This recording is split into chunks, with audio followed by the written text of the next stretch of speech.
with the Charter of the City of Huntington, Article 10, Section 10.2 of the city charter. Last year in my city message, I stated that in the previous year that we had affirmed that we had an expense problem but not a revenue problem. When we control our expenses, we control our destiny.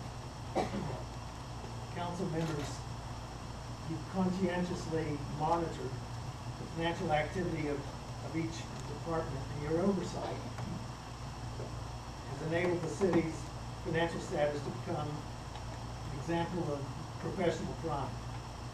A few areas of financial success that we've been cited for the past year: our annual audit, which I'm sure that you recall we have to do every single year.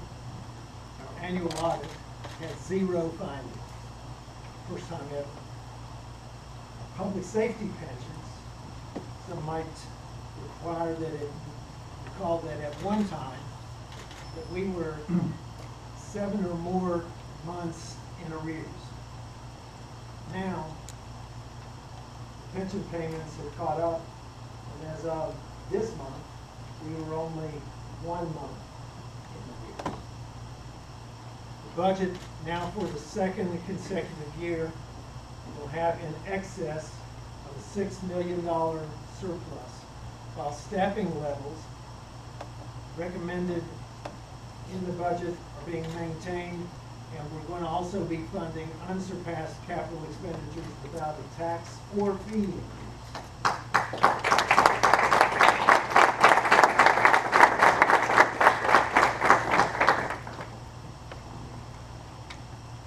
We were made for something like this. Council and this administration have learned that attention to facts matter.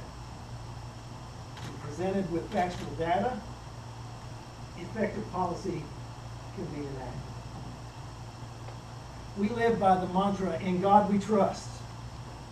With everyone else, we demand data. We control our expenses. And as a result, we're controlling our destiny. Let me go on about it. I'm proud of this budget. The budget that's presented to you is flat. While it's flat, so we're going to continue to be ambitious in our aspirations. It's said that the budget reflects the heart of the community. Our priorities, very simply, are safety, efficiency, and innovation. When faced with a problem, create a solution. In 2019, the year 2019 will be a year of building and building solutions. Now, we're in the midst of our contract negotiations with our bargaining units. We're proposing a 2% raise for each of our bargaining units and administrative personnel, and a guarantee that the present insurance program will not be changed for the next 3 years. Naturally, the compensation package and manner in which it's implemented is subject to negotiation with each of the bargaining units. But one point is certain: our employees deserve a pay raise and deserve the certainty to know that their health care plan is not going to be changed for 3 years.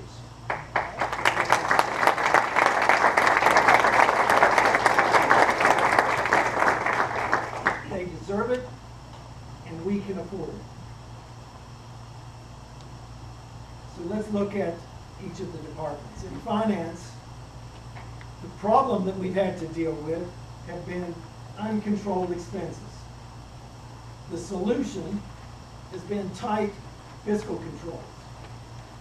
The finance department continues to seek to tightly manage every expense and aggressively collect every tax and every fee that is owed. There can't be enough praise. placed upon the women and the men of the finance department. Their efficiency assures effectiveness in every city department. City Manager Kathy Burns and Finance Director Kathy Moore and their team are proposing a reorganization within the department to facilitate efficiency and increased effectiveness. In the Public Works Department, the problem has been an aging infrastructure, abandoned and substandard buildings.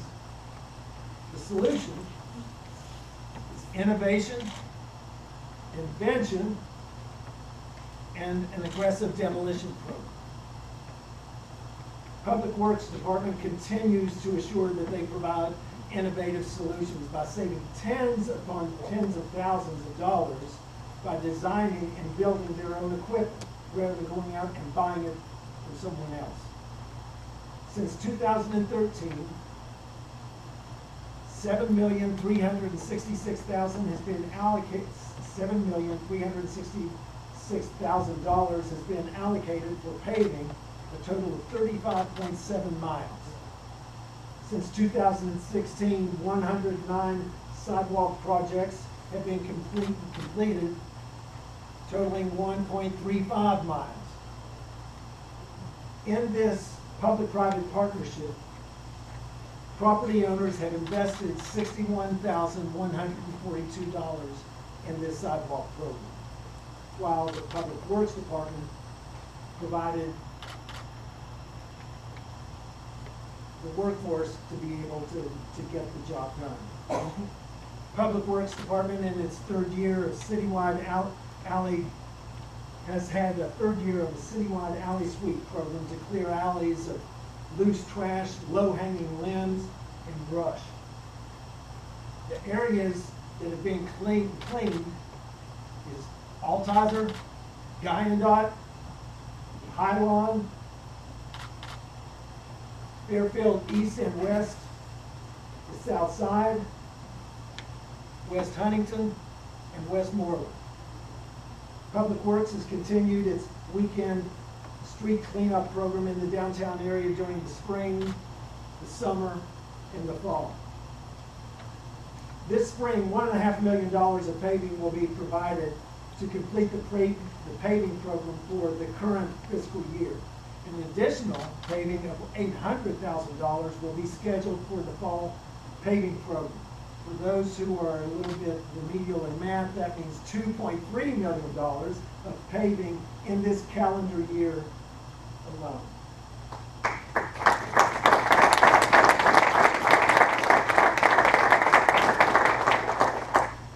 A total of $2.5 million is being recommended for capital improvements for fiscal year 20 in this budget, which will include paving, street repair and construction, sidewalk construction, and general emergency repairs. 100 buildings are targeted for demolition in 2019. 13 have already been torn down this year. A total of 53 buildings were demolished in the last year. Amazingly, over $400,000 has been donated by private individuals for demolition. Most have been anonymous donors. Real estate agent Nisha Freeman and her company Old Colony Realtors have donated $8,000 and has issued a challenge to other realtors in the area to match their donation.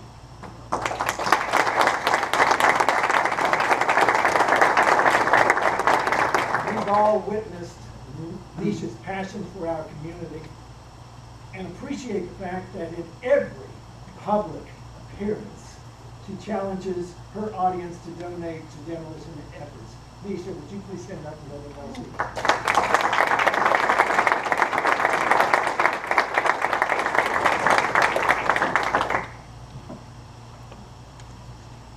In the police department, the problem that we've had to deal with has been the perception of lack of safety. The solution is innovative staffing and partnerships. The budgets for the past 2 years in the police department have been the largest police department budgets in the 10 years since I returned to City Hall. A revised strategy to establish partnerships with federal and state law enforcement agencies has brought helpful technical assistance and resources that enable us to tighten up our efforts and to restore safety in our neighborhoods. U.S. Attorney Michael Stewart, Secretary Jeff Sandy, who's the Secretary of the West Virginia Department of Military Affairs and Public Safety, and Major General James Hoyer of the West Virginia National Guard have been steadfast in their support of our efforts.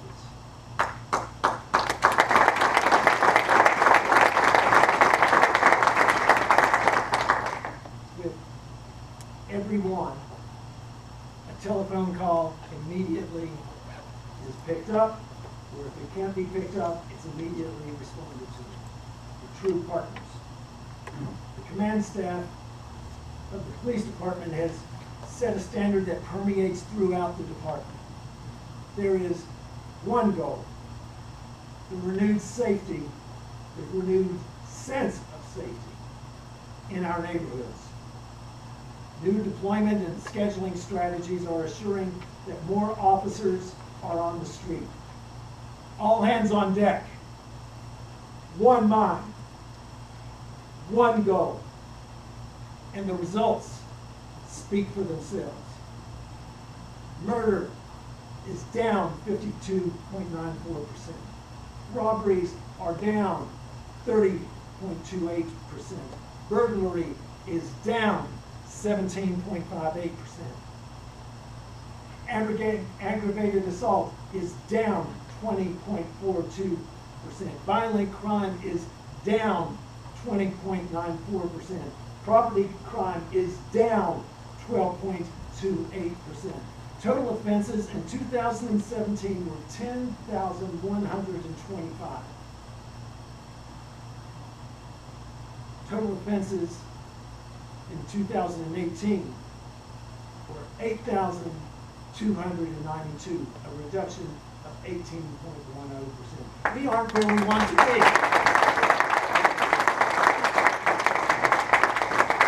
We aren't where we want to be, but we are trending in the right direction. We're continuing to budget for 108 officers in the coming year. And the command staff has adjusted their recruiting strategy. I believe strongly that we have to raise the starting salaries of the new recruits. Last year, City Council budgeted for a signing bonus for certified police officers who are recruited.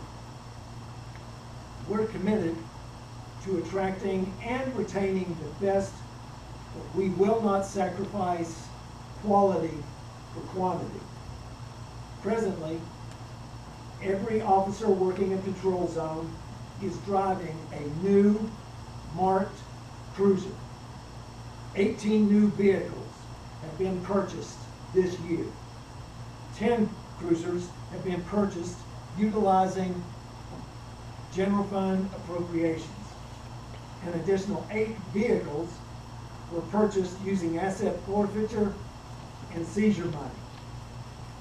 We're budgeting for an additional 5 vehicles for fiscal year 20.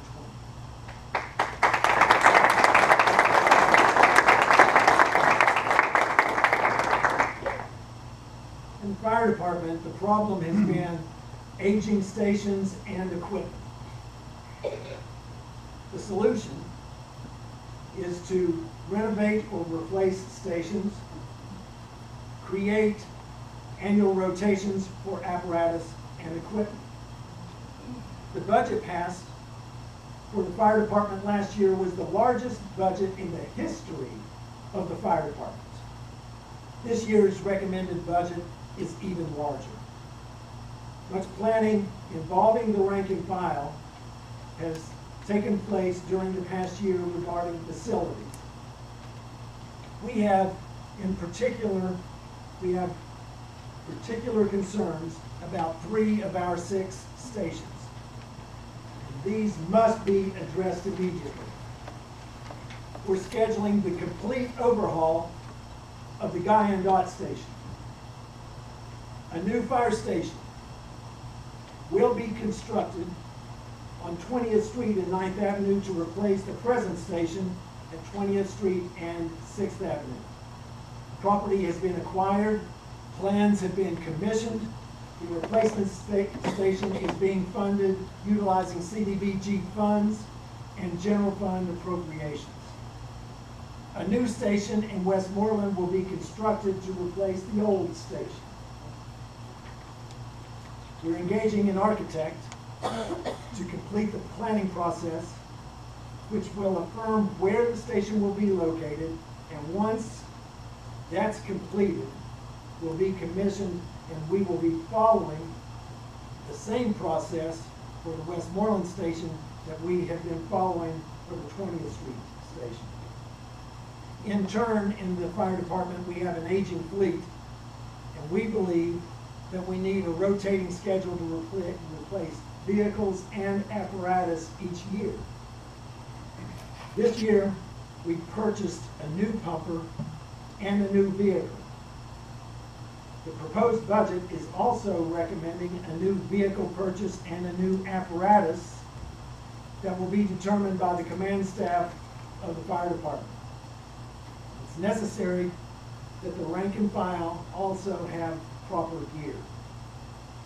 Turnout gear was recently acquired.